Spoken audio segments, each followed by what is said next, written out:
여호와가 목자가 되신 삶 네 번째 시간입니다. 자, 제목으로 과분한 은혜의 삶.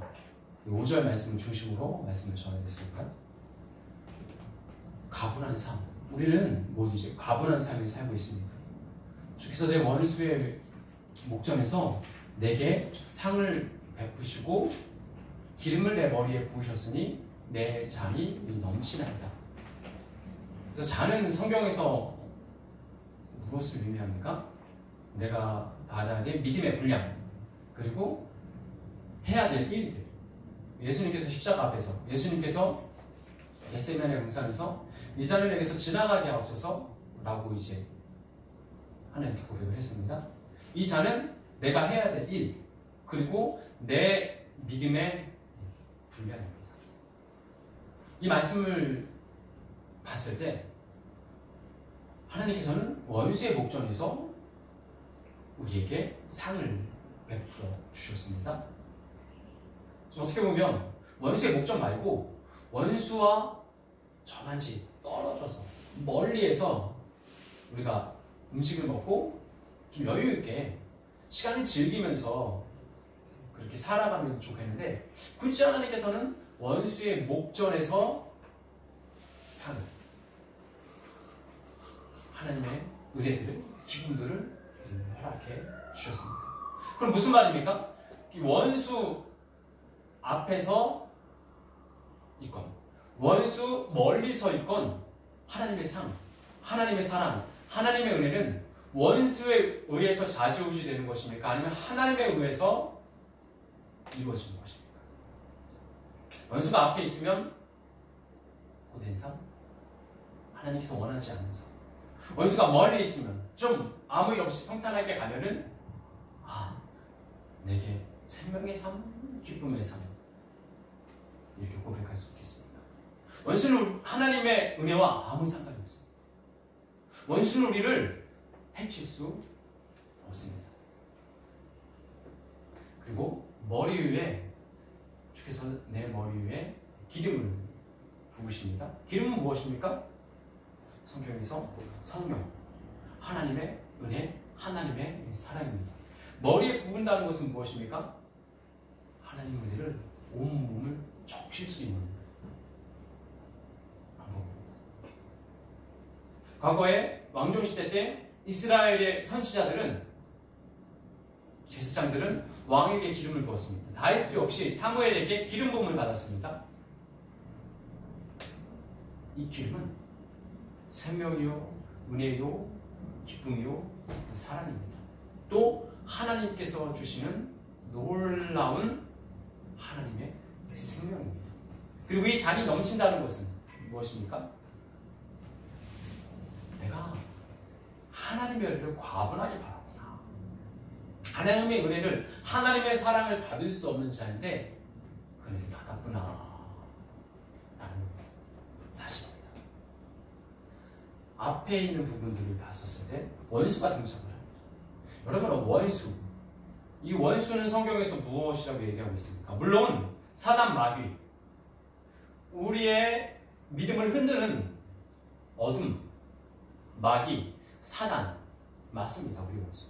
그런데 우리를 해치려고 달려드는 그 존재들 뿐만 아니라, 그 사악한 자들, 어둠의 무리 뿐만 아니라 우리를 무너뜨리고 넘어뜨리는 또 원수가 있습니다. 이 원수. 빌립보서 3장 18절 19절에는 내가 눈물을 흘리며, 바울이 빌립보에 있는 교회 교인들에게 내가 눈물을 흘리며 여러분 너희에게 간구한다. 이 원수의 길로 가는 자들이 많다 라고 이야기하고 있습니다. 원수들이 적지 않습니다. 많습니다. 그들의 마침은 멸망이요, 씨는 배요. 여기서 배는 무엇입니까? 육체의 욕망을 그들의 신호입니다. 그들의 전부로 섬기며 나아가는 자들. 그들의 마음은 세상에 있습니다. 세상 욕심, 욕망을 따라가는 자들입니다. 교회 안에 있어도 이런 자들이 있습니다. 그들의 끝은 멸망인 자들, 마침은 멸망인 자들, 그리고 교회 안에 있으면서도 그들의 육신의 욕망을 따라가는 자들, 이 세상의 것만 생각하는 자들이 있습니다. 우리가 이것을 알아야 합니다. 교회 안에 있으면 다 거룩하고 다 깨끗하며 다 하나님의 자녀들이지, 다 하나님의 형제들이지가 아니라 우리가 알아야 될 것은 교회 안에서 분별하며 교회 안에서 내가 더욱더 하나님의 사람으로 나아가야 한다는 사실입니다. 하나님의 원수는 하나님을 대적하는 자 뿐만 아니라 또 우리 가까이에 있는 자들입니다. 시편 52편 12절 13절 말씀에 원수가 등장을 합니다. 나를 힘들게 하는 자, 나를 책망하는 자, 나를 노엽게 하는 자가 원수였으면 내가 피하리라. 내 앞에서 교만하게 자신을 높이는 자가 나를 미워하는 자였으면 내가 그를 상대하지 않고 가리라. 그런데 원수는 누구냐? 원수는 너다. 너 자신이다. 우리다. 또 너의 친구요, 너의 동료요, 가까운 돈독한 친구로다 라는 말씀이 나옵니다. 우리 가까이 있는 자가 우리의 원수라는, 우리의 원수가 나라는 고백입니다. 왜 시편 기자는 이런 고백을 했을까요? 나를 치러오는 자, 나를 미워하는 자, 나를 속이는 자, 그가 다 봤을 때 우리는 피할 수 있습니다. 마귀가, 사단이, 원수가 내가 너를 괴롭히라, 죽이려고 너를 가만 놔두지 않게 내가 들어간다 라고 예고하면서 미리 알려주면서 옵니까? 그럼 믿음의 전쟁에서 질 사람들은, 패배할 사람들은 단 한 사람도 없습니다.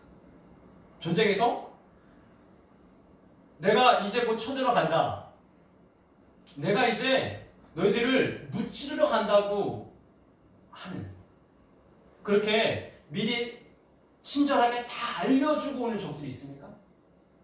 그러면 대비하죠. 그러면 도망가기도 생각하고, 그러면 준비할 수 있습니다.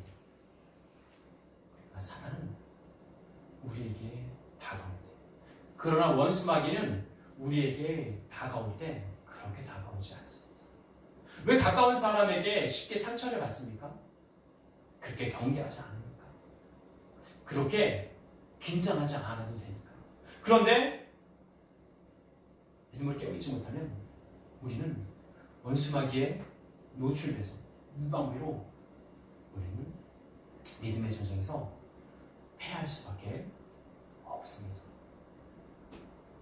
원수를 알고 있어야 합니다. 예수님께서는 원수를 누구라고 말씀하셨습니까? 마태복음 10장 34절에서 나는 세상에 화평을 주러 온 것이 아니라 검을 주러 왔느니라. 화평이에요. 나는 세상에 화평을 주러 온 것이 아닙니다. 화평이 아니라 검을 주러 왔다, 무기를 주러 왔다고 말씀하고 계십니다. 사람이 그 아버지와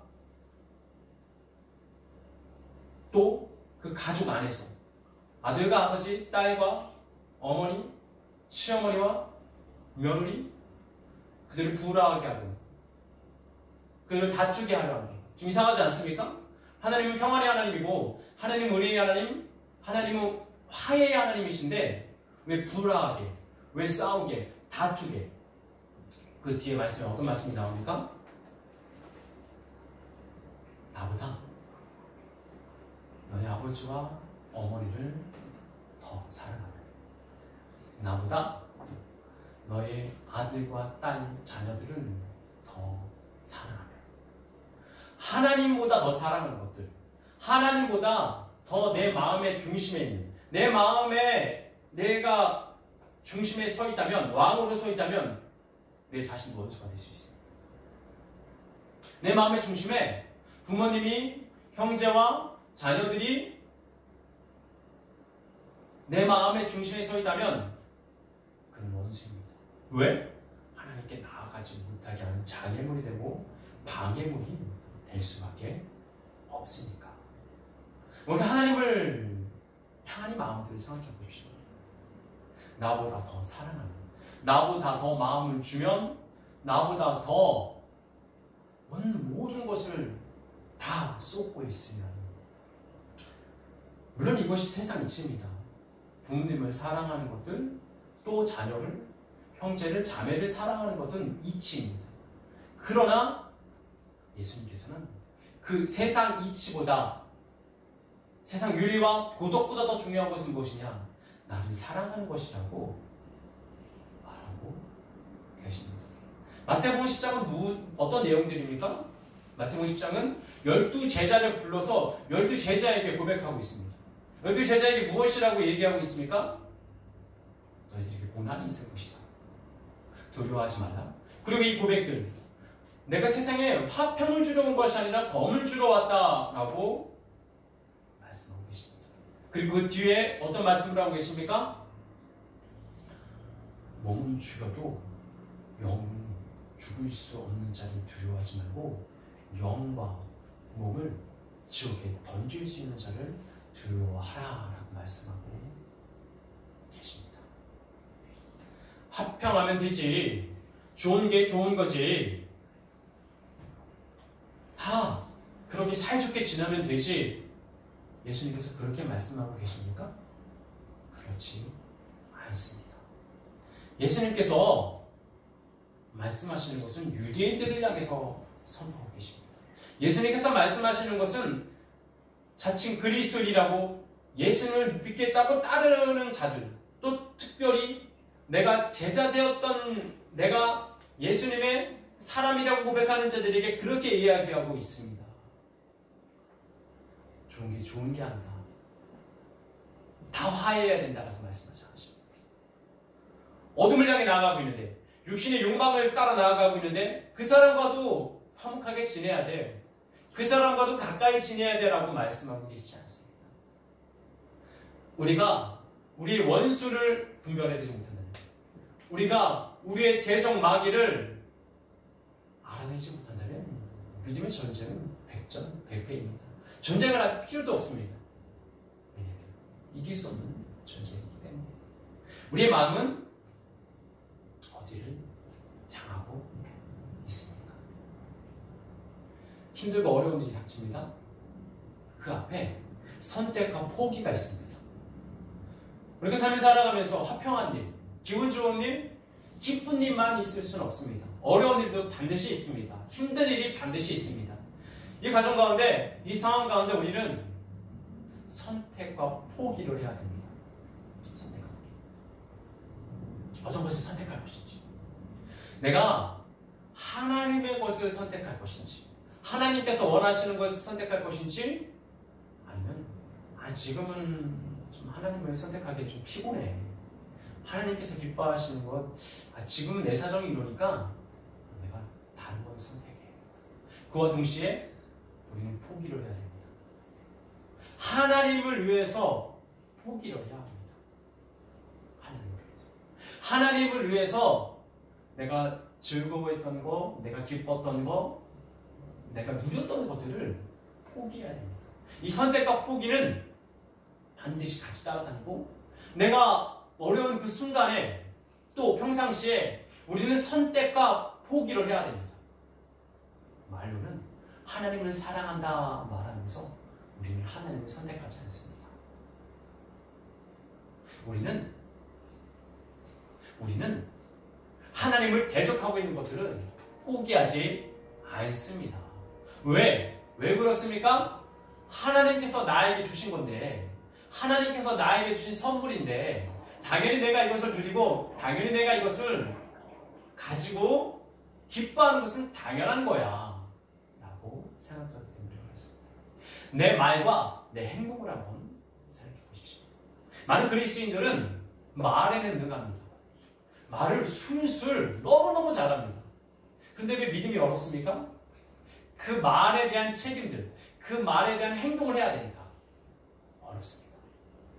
그렇기 때문에 우리는 그 힘든 순간에, 그 어려운 순간에 우리는 하나님을 위해서 하나님께서 원하시는 것을 선택해야 합니다. 그리고 그 힘든 순간에 하나님이 원하신 것을 위해서 포기해야 합니다. 난 당연히 하나님께 우선순위를 두고 있지. 난 당연히 하나님을 사랑하지. 당연히 없습니다. 교회에서 예배 드린다고 당연히 나는 하나님을 사랑하지. 당연히 나는 구원받지. 그 착각 속에서 우리는 헤어나와야 합니다. 다음은 내 잔이 넘치다는 그 고백입니다. 내 잔이 넘치다. 내 잔. 하나님의 사랑이, 은혜가 넘친다라는 고백들. 누가복음 7장 36절에서 50절에는 어떤 배경을 가지고 있냐면 바리새인의 집에 예수님께서 초청을 받았습니다. 바리새인. 예수님을 인정도 하지도 않으면서 예수님을 대적하면서 싫어하면서 시기하면서 바리새인이 예수님을 이제 초대합니다. 왜? 시험해보려고. 진짜인지 가짜인지, 그 선지자가 맞는지 의심해서 시험해보려고. 예수님의 제자들과 함께 바리새인의 집에 예수님이 들어갑니다. 그런데 그 찰나에 한 죄 많은 여인이 예수님을 따라갑니다. 이 여인은 그 전에 예수님께서 찾아갔던, 죄를 사해 주었던 여인입니다. 바리새인의 마음에 어떤 고백이 나옵니까? 정말 예수라는 자가 선지자면 저 여자가 누구인지 알라. 어떤 죄를 지는지 모릅니다. 그러나 그 여인, 그 동네에서 이름만 들어도 다 아는 여인, 손가락질 갖고 누구나 다 알고 있는 부끄러움을 가지고 있는 여인. 그것이 어떤 죄인지는 알 수 없지만 참 그 비난과 그 멸시, 천대 속에서 살아가는 여인. 바리새인의 집에 감히 들어간다는 것은 너무나 모멸, 수치, 너무나 힘든 일입니다. 그러나 예수님이 계시기에 그 여인은 바리새인의 집에 들어섭니다. 사람들이 수탁수탁, 사람들이 웅성이기 시작합니다.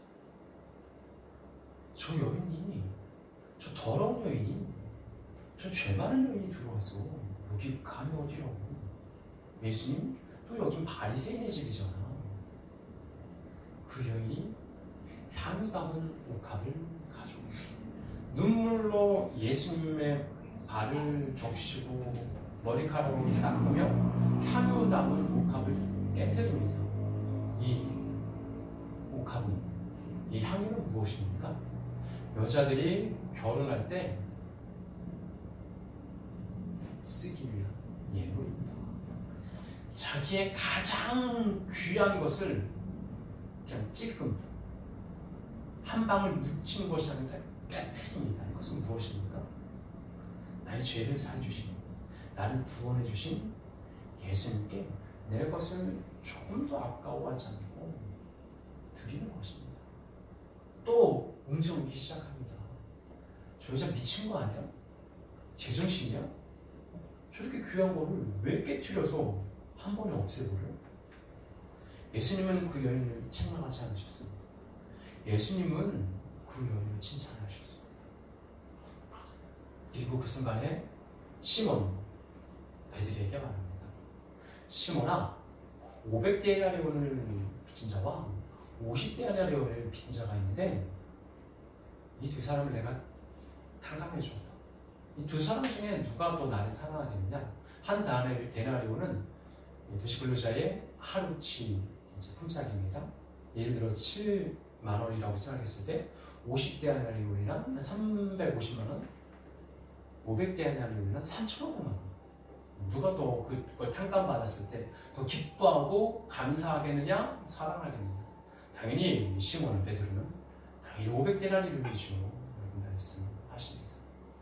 그 순간 여기서 멈추지 않고 시므에게 계속해서 얘기합니다. 내가 너희 집에 갔었을 때는 너는 나에게 손 닦을 발 씻을 물을 대접하느냐? 내가 너희 집에 갔었을 때는 내가 감람기름을 내 머리에 뿌렸느냐? 손 씻을 물과 발 씻을 물. 이것은 근동지방이에요. 고대 근동지방에 또 이스라엘의 이제 예절이고 예법이고 또 율법이기도 합니다. 예수님이 물로 이제 손을 씻으라고 이제 말씀하셨고 또 이제 율법에 계명들이 있기 때문에. 그리고 창세기 18장 24절에서 천사가 아브라함의 집에 왔을 때 그 천사들에게 호의를 베푸는데 먼저 그들의 손과 발을 씻을 물을 내어주고 그늘에서 쉬게 합니다. 엘리에셀이 아브라함의 종 엘리에셀이 라반의 집에 갔었을 때 이삭의 아내를 찾기 위해서 갔었을 때 그의 나귀에게 물과 먹이를 주고 엘리에셀과 그를 따랐던 사람들에게 손과 발 씻을 물을 줍니다. 중동은 먼지가 많은 곳입니다. 햇볕이 따가운 곳입니다. 손과 발이 오늘날처럼 양말을 신을 수 있습니까? 잘 보호된 가죽 신발을 신을 수 있습니까? 샌들을 신으며 발이 지저분해집니다. 손에는 발에는 먼지가 쌓입니다. 머리에도 따가운 햇빛으로 땀이 나며 머리카락이 건조합니다. 이것은 귀한 사람이 아니 나와 가까운 손님이 왔었을 때 대접하는 것입니다. 예수님께서 속이 좁으셔서 베드로에게 너 그때 나한테 대접하지 않았지? 너 감람 기름이라고 나한테 줬어? 네, 감람기름은 싼 기름입니다. 누구나 가지고 있는 올리고 기름입니다. 그래서 그렇게 속 좁은 소리를 하시는 것입니까? 예수님께서 바리새인 집에 가는데 바리새인은 예수님께 손 씻을 물을 내어주셨어요. 발 씻을 물? 감람기름? 전혀 내어주지 않습니다. 예수님께서 말씀하십니다. 많은 죄를 사랑받은 자가 나를 더 사랑하느니라 라고 말했습니다. 내 잔이 넘치다는 이 고백. 이 여인이 예수님을 만날 자격이 있다고 생각했습니까? 이 여인이 나는 하나님께 사랑을 받을 예수님을 만날 만한 자격이 있어. 나 같은 사람은 정말 예수님의 사랑을 받을 만해 라고 그 바리새인이 집에 갔습니까? 그렇지 않습니다. 바리새인 예수님께 따뜻한 밥 한 끼 대접하자. 예수님께 자기의 소중한 것을 대접하고자 예수님을 자기의 집으로 모셨습니다. 그가 선지자는 저 여자가 누구인지 알리라. 아무리 자기 집에 예수님을 모신다 하더라도 그 마음의 중심에 내 자리 넘치다는 고백. 나는 은혜 받을 자격이 없다는, 하나님의 사랑을 받을 자격이 없다는 이 마음의 자세가 없다면 우리는 예수님을 용접할 수 없으며 예수님께 나아갈 수 없습니다. 룻기 2장 10절 말씀. 룻의 고백. 나는 이방 여인이거늘 어찌하여 보아스인 당신이 내게 은혜를 베풀며 나를 돌보시나이까. 모압 여인 룻. 자기의 시아버지, 남편, 시동생까지 다 죽임을 맞이하고 그 시어머니 나오미와 함께 모압을 떠나, 원래는 이제 모압을 예루살렘에 감옥이 들어서 모압에 가는데 다 죽고 이제 다시 이스라엘 예루살렘으로 돌아옵니다. 두 며느리가 있었습니다. 오르바와 룻. 나오미가 그 시어머니가 얘기합니다. 너희 민족에게 돌아가라. 내가 지금 내 자녀를 낳았다 하더라도 너한테 줄 수도 없겠고 그런 일이 일어날 수 없다. 룻의 고백. 어머님이 하나님이 나의 하나님이고 어머니의 민족이 나의 민족입니다. 그리고 보아스가, 그의 친척 보아스가 호의를 베풀었을 때 이방 여인인 나에게 어찌하여 은혜가 부실하니까. 그래도 무슨 알았습니다. 내가 이방인이구나. 내가 이 예루살렘에 올 수 있는 자격이 없는 자이구나. 근데 보에스의 고백이 무엇입니까? 너가 그 모압 땅에서 한 일들을 한다. 너가 홀로 남은 그 시어머니를 모시고자 끝까지 그를 따라온 것을 한다. 여호와의 날개 아래서 너가 그 하나님 대로 하나님께서 너에게 온전한 상 주시기를 원한다. 루시? 나는 대접받을 만해. 나는 사랑받을 만해. 그런 자였습니다. 그런 마음의 자세로 하나님께 나오면 하나님께서 주실 상은 없습니다. 모든 것이 당연하다고 생각한 그 자에게 하나님께서는 은혜를 주시지 않으십니다. 내가 은혜 받을 만한 자격이 없는데, 내가 하나님의 사랑을 받을 만한 것들을 한 게 없는데 어찌하여 내게 상을 베푸시나이까? 내 잔이 넘치나이다. 그 고백으로 주님께 나아가는 것입니다. 죄졌던 바리새인의 집에 들어갔던 그 여인, 나는 예수님을 알았던 자이니까, 내가 사랑받아야 할 자이니까 그 마음으로 나아갔습니까? 그 계산으로 나아갔습니까? 그렇지 않습니다. 둘째 아들의 비유, 누가복음 15장 19절에서 둘째 아들의 고백. 지금부터 아버지의 아들이라 일컬음을 감당하지 못하겠나이다. 나를 품꾼의 하나로 보셔서. 아버지는 큰 부자입니다. 아버지는 내가 평생 먹고 즐기고 일 안 하고 살아도 될 만한 큰 부자입니다. 둘째 아들이, 이 고백을 한 둘째 아들이 아버지한테 갑니다. 내 몫을 주소서. 내 몫을 미리 주소서. 아버지는 분내지 않고 화내지 않으시고 그의 몫을 줍니다. 그가 이 몫을, 재산을 가지고 다른 나라에 이방에 나갑니다. 돈이 있었을 때는 따라다니는 친구가 많이 있었습니다. 돈이 있었을 때는 즐거움이 있었고 기쁨이 있었습니다. 돈이 떨어집니다. 내가 이 돈을 가지고, 아버지 유산을 가지고 풍족하게 쓸 줄 알아야 돼. 어떤 사업을 하면, 장사를 하면 난 한몫 잡을 줄 알았고 더 큰 이윤을 남길 수 있으리라 생각했는데 아무것도 안 해요. 돈을 다 날리고 번 것도 없습니다. 결국 사람들이 먹지 않는, 돼지가 먹는, 동물들이 먹는 주염 열매를 먹다가 내가 아버지에게 가야 되겠다. 아버지와 함께 있었을 때는 난 사랑받을 자였는데, 나는 아버지의 아들이야. 큰 부자야 우리 아버지가. 나는 이렇게 누리면서 멋있게 난 이런 존재야 라고 그랬는데, 자기의 몫을 다 가지고 이 방에 나가서 다 날리고 돌아왔을 때 이 둘째 아들의 고백은 무엇입니까? 지금까지는 내가 잘해서, 지금까지는 내가 사랑받을 만해서, 내가 능력이 있어서 그렇게 다 받을 줄 알았는데, 지금부터는 나를 아버지의 아들이라 여기지 마소서. 아버지 아들이라 여기지 말고 나를 품꾼의 하나로 보소서. 이 고백이 계산적인 고백입니까? 들어가서 여기서는 이제 안 되겠다. 내가 가서 아버지 돈 있으니까, 재물 있으니까 그것도 내가 다 얻어내야 되겠다. 이런 가증한 고백입니까? 이런 계산의 고백입니까? 아닙니다. 진심의 마음으로. 여기서 아버지는 하나님, 예수님이십니다.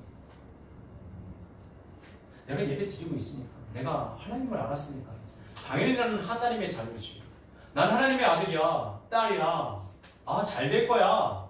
난 사랑받아 마땅하고 나는 하나님의 부와 명예를 누리면서 살아야지 라고 생각했다가 아버지를 떠납니다. 그때서야 그는 압니다. 내가 하나님을 떠나고서는 아무것도 아니다. 하나님께 돌아와서 하나님, 이제는 아버지의 아들이라는 일컬음을 받은 것을 감당하지 못하겠나이다. 이제는 품품의 하나를 오소서. 거기까지 가야 그냥 들어서 보아서 하는 게 아니라 내 잔이 넘치다는 이 고백이 내 마음의 중심에 고백이 되어야 합니다.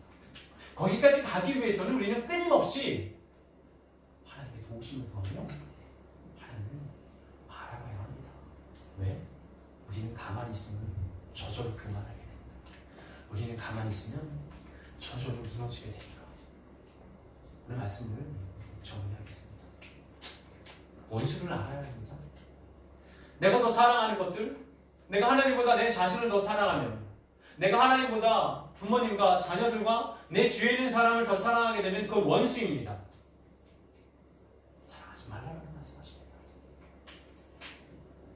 그리고 그 마음을 가지고 내가 원수가 누구인지를 바로 분별하고 그 마음을 가지고 주님께 나오고, 그렇게 나왔을 때 우리는 하나님 앞에 내 잔이 넘치다는 고백을 할 수 있습니다. 그런데 조건이 있습니다. 하나님을 선택해야 되고 하나님을 위해서 포기해야 합니다.